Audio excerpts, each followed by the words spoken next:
¿Cómo les va? Yo soy Edgar Estrada, esto es Lado B y por supuesto vamos a platicar con un hombre cuya pasión es el cine. Pero ¿cuáles son sus placeres? ¿Qué le gusta? ¿Qué le disgusta? ¿Qué le da miedo?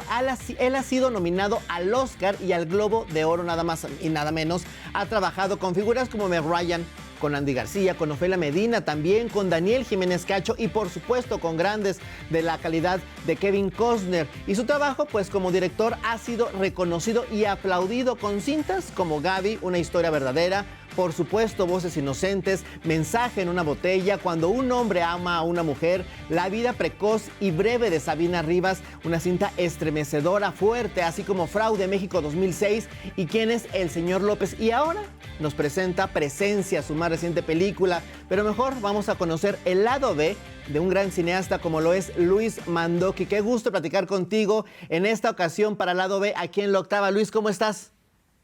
Qué gusto verte. Un saludo a ti, Edgar, y a todo tu auditorio.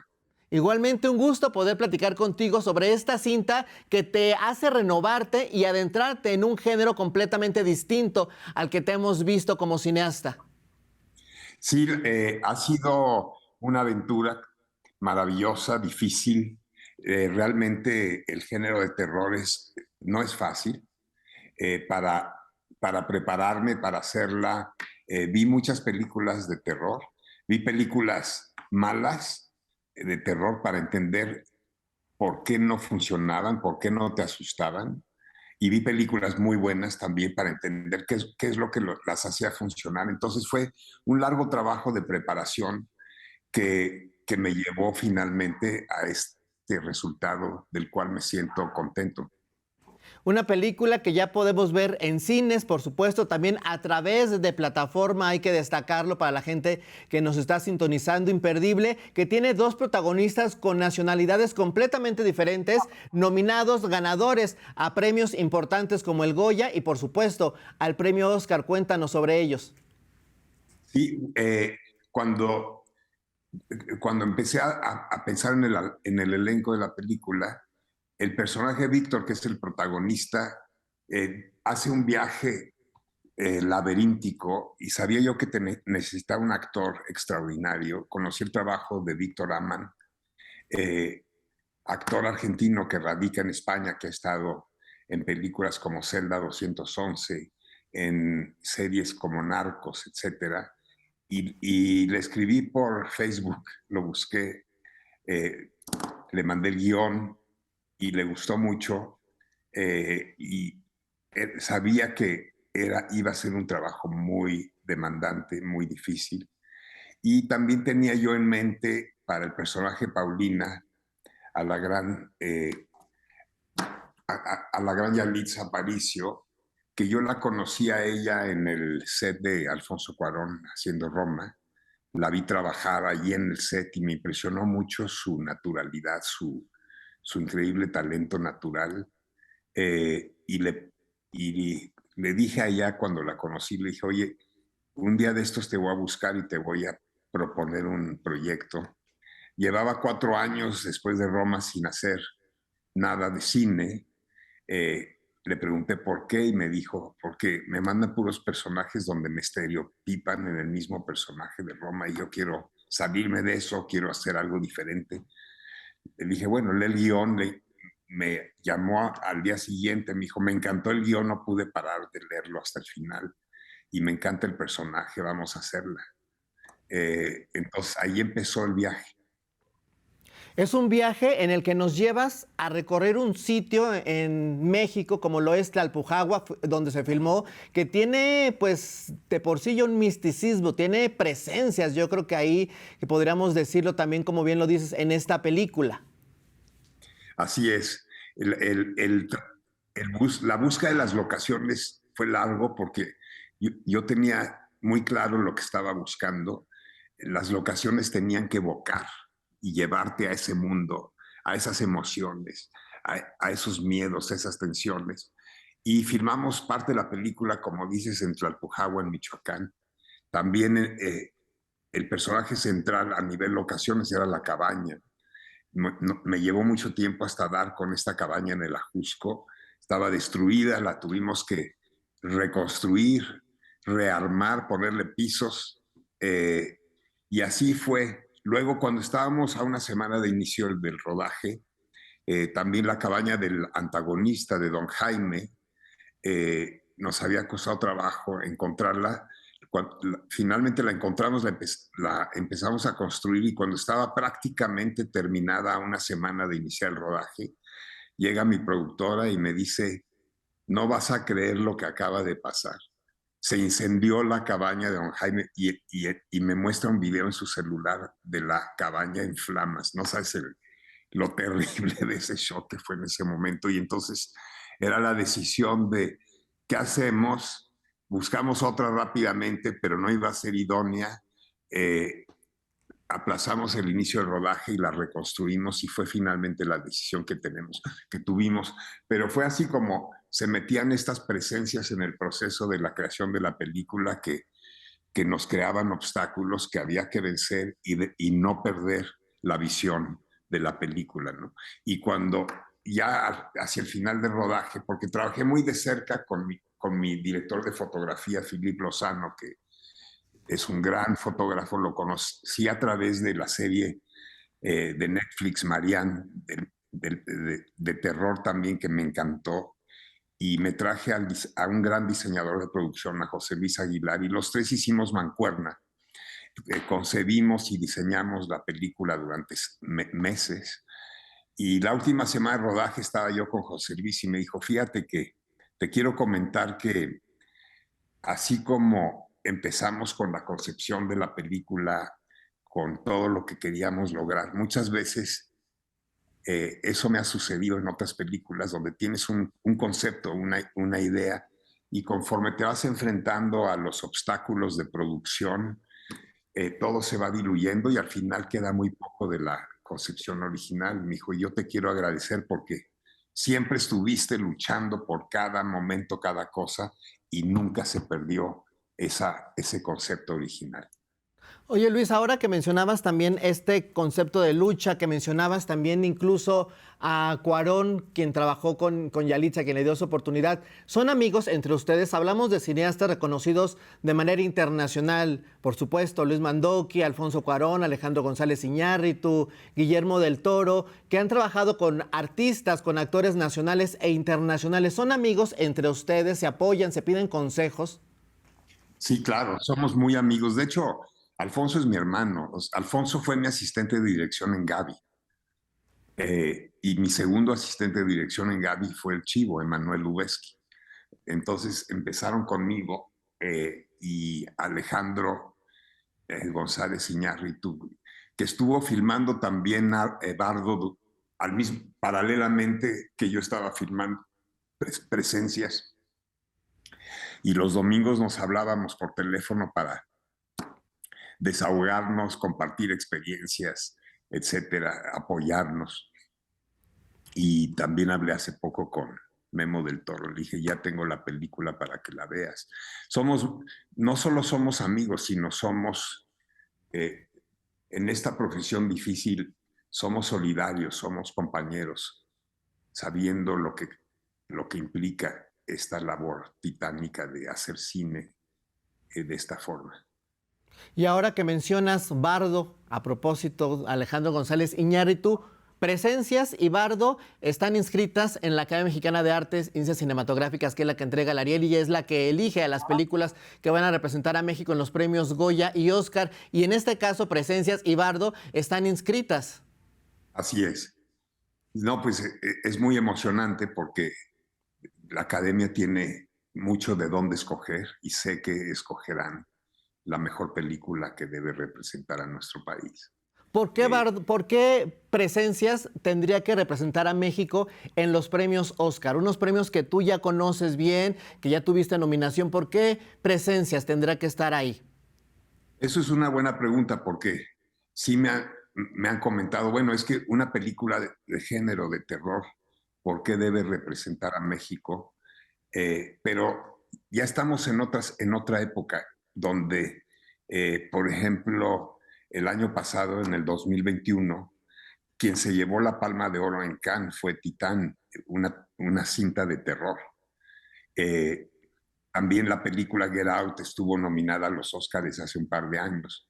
Y ya el público ve, ve las películas más allá de los géneros. Y esta película, además de ser una cinta de terror, creo que rebasa el género también. Luis, vemos niños en la película, vemos niños en presencias. ¿Cómo fue tu infancia? ¿Cómo fue la relación con tus padres?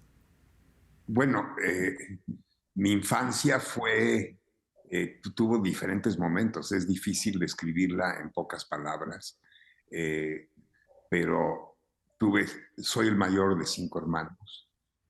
Eh, Tenía un hermano, 3 hermanas a los que podía dirigir. Tenía esa cosa desde chico de ser el director de los juegos. Mis padres se divorciaron cuando tenía yo 10 años. Eso marcó un cambio en mi vida y de alguna manera me hizo madurar más rápido y también quizá de ahí vino esta profundidad, ¿no? Porque cuando vives cosas difíciles, dolorosas, también creces y maduras, conoces y te expandes. ¿Cuáles son tus placeres, aparte del cine? Bueno, te puedo decir que mi mayor placer es pasar tiempo con mi esposa, con mis hijos. Eh, la- Todos los días me conmueven, me sorprenden. eh, Recibo mucho de ellos. También me gusta mucho jugar dominó, tenis, hacer deporte. eh, y me gusta compartir tiempos con los amigos, ¿no? Me gusta viajar, aunque muchas veces por las demandas del trabajo viajo no tanto como quisiera.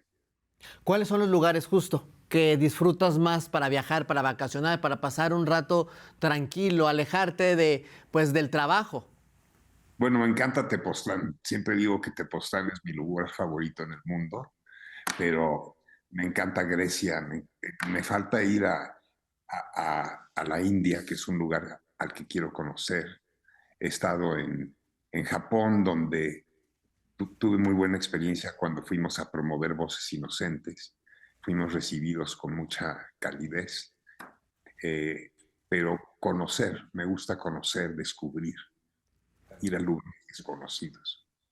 ¿Qué dices de México en el extranjero? Cuando vas a otro país, ¿qué hablas o qué comentas sobre México? Pues mira, yo soy, mis 4 abuelos fueron inmigrantes húngaros, llegaron a México en los 20 y quizá como hijo de familia de inmigrantes que fueron acogidos en este país y que amaron mucho México. Yo estoy enamorado de mi país, siempre eh, deseo, anhelo que le vaya bien a México. La gente, la cultura en México me parece muy inspiradora, las diferentes culturas, los pueblos originarios, etcétera, ¿no?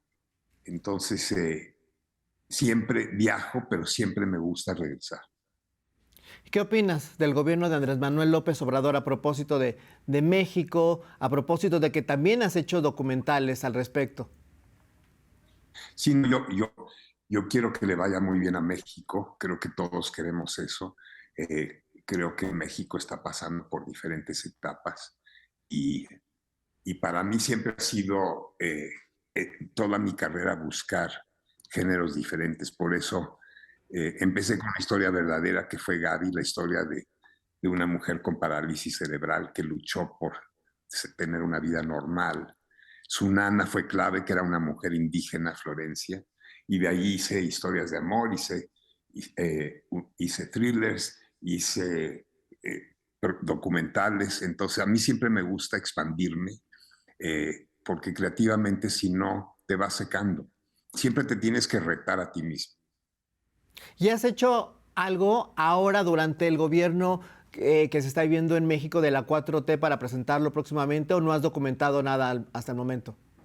No, he estado dedicado a la ficción. llevaba muchos años sin hacer ficción y para mí ahorita es importante dedicarle mi tiempo a crear, a hacer mi trabajo de cineasta. Desde Fraude hasta el señor López, ¿qué tanto ha cambiado México al día de hoy? Pues yo creo que México ha cambiado mucho, está cambiando todo el tiempo.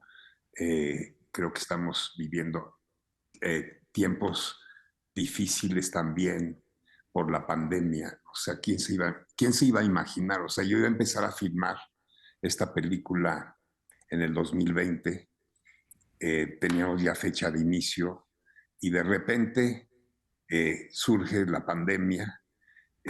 Tuvimos que tomar la decisión en ese momento ingenuamente de aplazar el inicio y dijimos, bueno, vamos a aplazar el inicio 2 meses. ¿Te imaginas? Creíamos que en 2 meses todo eso podía pasar y finalmente iniciamos el rodaje un año después, en medio de la pandemia todavía. El rodaje fue difícil. Filmar en pandemia es difícil porque necesitas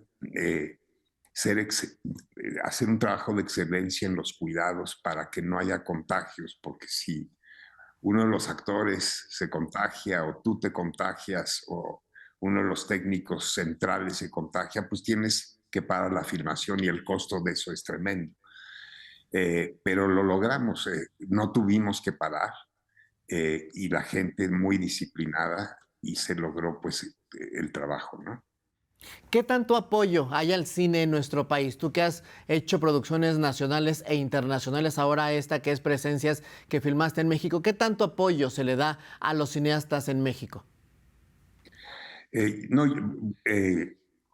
yo creo que por un lado hay apoyos importantes como lo es el Eficine. Nosotros contamos con ese apoyo, el cual agradezco mucho porque de alguna manera, gracias a esos apoyos, la industria del cine en México ha crecido. La taquilla, que antes era muy raquítica, llegó a tener el 9% de la taquilla, lo cual es poco, pero mucho comparado con lo que era antes. Y necesitamos seguir abriendo caminos de financiamiento para el cine. Ahora, yo cuando regresé de estudiar cine en Londres, era cambio de sexenio de Echeverría a López Portillo, y allí yo me di cuenta que también, me acuerdo que cuando fuimos al festival de San Sebastián con la película Motel, Sam Fuller, que era el presidente del jurado, gran director de cine, me dijo, recuerda, movies are movies because they move people. Las películas son movies porque mueven a la gente. Y lo importante no es de dónde son, sino que tengan ese poder de mover a la gente. Y eso a mí se volvió como un virus en mi mente, en donde yo me di cuenta que es importante hacer un cine que en esa época yo decía, tenemos que hacer un cine que vaya más allá de la barrera del nopal, ¿no? De las fronteras de México, historias que puedan viajar y que de allí fue que hice Gaby y de allí fui el primer mexicano en trabajar en Hollywood, en dirigir cine en Hollywood. No había nadie en ese sentido allá y me abrieron puertas maravillosas. Yo estoy muy agradecido. Y de allí que pues otros cineastas y hermanos míos como Alfonso Cuarón, Iñárritu, etcétera, caminan por ese camino también. Entonces creo que es importante siempre tener el compromiso, la determinación de voy a hacer cine, no importa cómo, voy a encontrar el camino. Pero también la parte social te ha movido, como Voces Inocentes, el caso de Sabina, pero justo eso también te hace adentrarte a situaciones como la Guerra Española, como diferentes momentos importantes en la historia mundial. Sí, fíjate que, bueno, yo tuve de niño, me preguntas de mi infancia, tuve una nana que se llamaba Lola, que fue como mi segunda madre. Entonces, y mi mamá, hija de inmigrantes judíos húngaros, tuve dos mamás, la cultura judía europea y la cultura indígena, que para mí, lo veo ahora, fue una educación muy rica, fue tener acceso a dos mundos. Y después cuando regreso de estudiar, trabajé para el Instituto Nacional Indigenista, hice documentales. Entonces también ahí nació esa pasión por el cine social en el sentido de la gente, de conocer mundos que muchas veces están alejados de nosotros y poderlos acercar a la conciencia. Y siempre la conciencia está presente en tus trabajos, pero ¿cuál fue el factor decisivo para que dijeras, yo quiero hacer cine, me quiero dedicar a esto toda mi vida? Fíjate que primero empecé pintando y me frustraba un poco lo limitado de lo que es un cuadro. Y luego descubrí la fotografía, el teatro, eh, y finalmente, y de pronto, curiosamente dije, quiero ser director de orquesta. Y se lo comenté a mi madre. Y me dijo, no, ya está, tenía 18 años. Me dijo, ya estás muy grande para eso porque a estas alturas ya deberías de tocar varios instrumentos para poder ser director de orquesta. Y de ahí fui a ver una película, me acuerdo, sobre los Medicis. Y de pronto empecé a ver, ¿dónde está la cámara? Y me empezó a... Fue un pensamiento que no había tenido antes y empecé a ver el cine de otra manera y de ahí surge la pasión y me doy cuenta que a través del cine puedo contar historias, puedo llegar a la emoción y a la conciencia de la gente. Y así surgió. Y ahora en esta nueva película involucras a alguien de tu familia que hizo casting también, que se ganó su personaje en esta película, que le hemos visto y aplaudido también su trabajo en teatro, pero estoy hablando de tu hijo. Así es, fíjate que eh, cuando, cuando mi hijo Daniel tenía 16 años, me dijo, papá, me está interesando eso del cine, pero no sé si quiero ser director o ser actor, me gustaría tomar algunos talleres para ver qué quiero hacer. Entonces le dije, no, yo no sabía de buenos talleres que pudiera tomar en ese momento y le dije, armemos un taller. De ahí que empecé, que vi varios talleres en esa época eh, y, y al poco tiempo decidió ser actor. Y entonces nos dijo a mí y a Olivia, su mamá, eh, ya decidí que quiero ser actor. Estaba terminando la prepa y le dijimos, date un año para seguir tomando talleres y ver si realmente eso es lo que quieres. Y lo hizo. Eh, y entonces empezó a aplicar a diferentes escuelas importantes de actuación en Estados Unidos y lo aceptaron en varias, en las importantes, en el Actor Studio de Nueva York, en Cal Arts, que es una gran escuela de actuación en Los Ángeles, etcétera, y decidió ir a Nueva York. Estuvo 4 años allá y realmente desarrolló su técnica, su oficio, que a mí me sorprendió viéndolo acá. Ahora, cuando yo iba a empezar esta película, pensé que Daniel audicione a ver si da el ancho para este personaje. Y cuando me acerqué a él, me dijo, papá, a mí no me vas a dar el papel. Yo voy a audicionar y si soy el mejor, me escoges. Y le dije, me parece muy bien que tú me lo digas, porque yo tenía la misma idea. Y así fue, ¿no? Y sí sobresalió para hacer el personaje Manolo. Se preparó durante 6 meses para hacerlo también. Y, y además, en el set o en los ensayos, siempre que se dirigía a mí, nunca dijo la palabra papá, siempre era señor director. Entonces tenía esa disciplina, ese drive que se necesita para esta profesión, ¿no? Que seguro heredó la disciplina de ti, pero ¿quiénes han sido tus grandes maestros en materia personal, más allá del cine? ¿Quiénes te han enseñado a ser persona, a tener esta conciencia social, política también? Bueno, te puedo decir que cuando estaba yo pintando, tuve un maestro de pintura, Robin Bond, que luego resultó ser mi suegro. Pero yo tenía 19 años, allí conocí a Olivia, pero ya tenía 10 años. No pienses que en esa época empecé a andar con ella. Pero era una niña allí que corría por las clases de dibujo. Y Robin me abrió el mundo del arte, no nada más de la pintura. Y luego me empezó a hablar de Bergman, de Gritos y Susurros. Me decía, tienes que ver esa película, ve la luz, ve cómo Sven Nykvist ilumina y pinta con la luz. Y ahí se me despertó algo enorme. Después conocí a Álvaro López Waterman, que fue el que me enseñó una técnica de dirección de actores a través de los sueños. Yo trabajé con él durante muchos años, él interpretando mis propios sueños. Y eso me abrió muchos mundos, me transformó la vida. Entonces puedo decir que a nivel humano ellos fueron dos grandes maestros. Ingmar Bergman fue, viendo sus películas, nunca lo conocí, pero fue también un maestro donde yo veía cómo lograba sacar esas actuaciones inverosímiles de esos actores, ¿no? Luis, ¿y qué música te gusta? Generalmente, ¿qué escuchas? La verdad me gusta mucha música. Me gusta la música clásica, me gusta el rock, me gusta el rap, me gusta la música folclórica, me gusta la música de diferentes culturas, la africana, etc.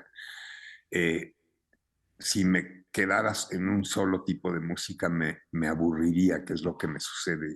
Entonces, y me encanta la música. De hecho, mi hija Camille se volvió compositora desde chiquita.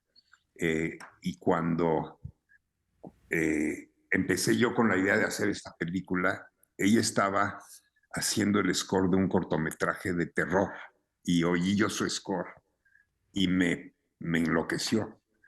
Y me acuerdo que le dije, oye, me gustaría que hicieras tú la música de Presencias. Y me dijo, ¿cuándo la vas a hacer? Le digo, todavía no tengo fecha, apenas estamos trabajando en el... Me dijo, bueno, cuando tengas fecha me dices a ver si estoy disponible. Y finalmente sí estuvo disponible, sí quiso hacerla, hizo una música espectacular. Entonces también es otro miembro de la familia que participó en esta labor creativa, ¿no? ¿Y la música mexicana te gusta? Te lo pregunto porque tengo en mis manos el disco, estos acetatos que seguramente recuerdas, de Pepe Aguilar, y es que tenemos una sección aquí que se llama Lado B. ¿Te parece? ¿Vamos con esto? Sí, me encanta la música mexicana.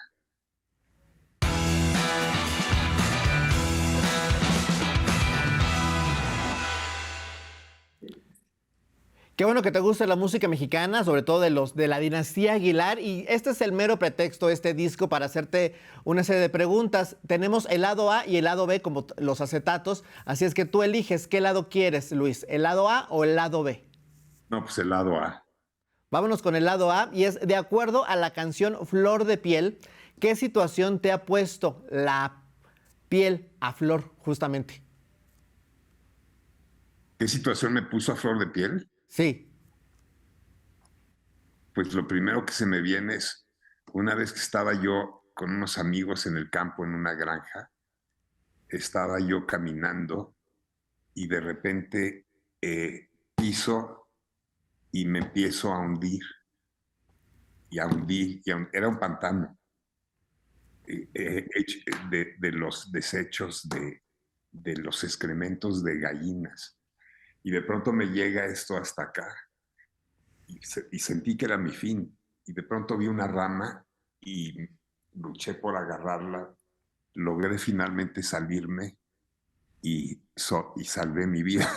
Es lo que se me viene. ¿Qué canción te hace llorar? No, pues muchas. Gracias a la vida de Violeta Parra. ¿Por qué? ¿Qué te recuerda esta canción? ¿Algo en específico? Pues sí, de que muchas veces damos por hecho lo que tenemos y el volver a apreciar eso, ese tesoro que es la vida, ¿no? Sin lugar a dudas. ¿En algún momento has estado al borde de la muerte? pues en ese momento que... A propósito, pero ahora retomando la pandemia, lo que ha pasado últimamente a nivel mundial.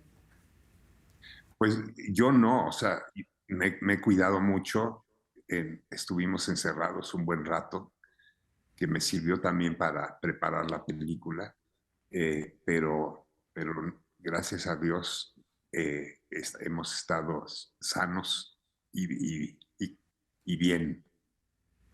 Eso es importante, que estés sano. Y vámonos con la última sección. Luis, esto es Palabras Netas.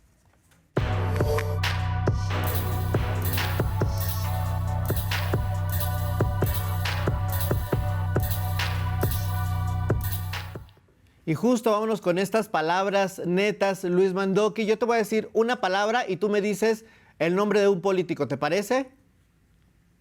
A ver si me acuerdo. Seguro que sí. Es idealista, Gandhi, revolucionario, revolucionario. Se me viene Gandhi también, se me viene Emiliano Zapata, fifí, Fifi. Allí no se me viene ninguna palabra, fíjate. chairo, Chairo, Pancho Villa, candidato a la presidencia, candidato a la presidencia, Donald Trump. no, pero ahora en México, Ahora en México, pues creo que está del pasado, del presente. del presente. La verdad es que no estoy muy en ese tema ahorita. Bueno, amigo, Amigo, Daniel Mijo, Daniel Mandó, y vámonos con otro que es irreverente Charlie Chaplin, y cineasta. Federico Fellini. Ana, pues muchas gracias, Luis Mandoki, por estar con nosotros, por acompañarnos en este lado B y mucho éxito, por supuesto, con esta nueva película Presencias. Edgar, muchas gracias por la entrevista. Un abrazo a todos. Igualmente, muchas gracias, Luis Mandoki. Yo soy Edgar Estad y por supuesto que estamos aquí en La Octava YouTube. Gracias por acompañarnos.